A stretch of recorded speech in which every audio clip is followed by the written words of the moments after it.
Hem fet un ordinador de soroll perquè a la classe puguem ficar i quan hi ha molt soroll surti una cosa i quan hi ha menys surti una altra. Fem el taller de 3D.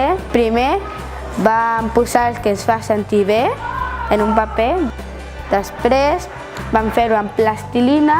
Després vam dibuixar l'invent que estem fent ara, el Thinking Card ara, i si acabem ara ho podem imprimir.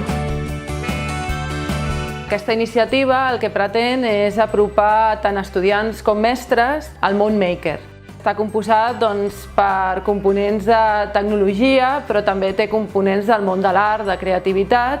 Reflexionar sobre com podem utilitzar la tecnologia per fer objectes intel·ligents dintre de la nostra classe. La idea és que codissenyem aquests tallers amb les mestres i el que fem en paral·lel és sempre consultar com veuen si els continguts del taller estan ben adaptats per contextos de primària. Elles ens ajuden molt a adaptar aquests materials. El que observem és que en molts casos els nens de seguida ho entenen, són molt creatius i el que volem veure és si apropant aquest tipus de conceptes i de continguts en aquestes edats tempranes de primària ajuda a motivar-los i a millorar la seva visió sobre el món de la tecnologia, de la ciència i de l'STEAM en general.